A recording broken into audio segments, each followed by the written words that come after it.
अभी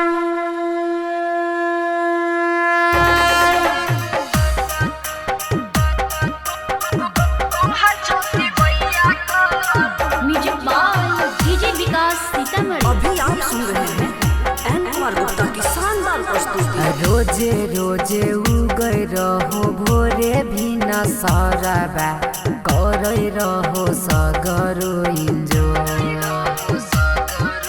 रोजे रोजे उगै रहो भोरे भी न सरबा करै रहो सगरो इन्जोय। जल्दी उगा हो सूरज मल कहै छथि मैया हाथ जो हा भेलय बेर हाली उगा हो सूरज मल खाना छथि मैया कल जो कहै छथि मैया कल जो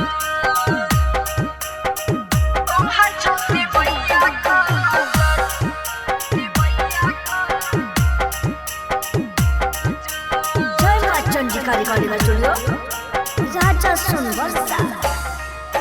पोखरी के पनिया में खारा छाती बैया हाथ लेने सुप जोरे जो।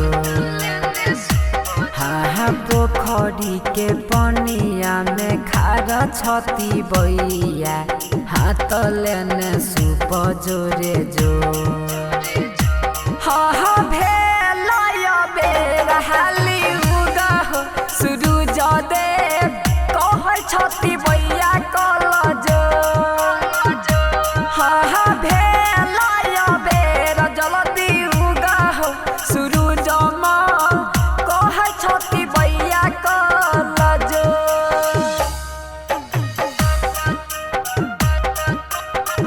कहै छथि मैया कल जो कहै छथि मैया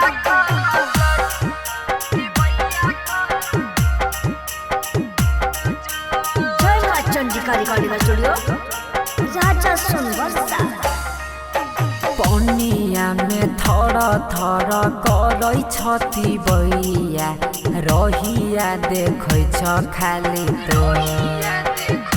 हाँ पनिया में थर थर करै छथि बैया रहिया देखै छ खाली तो।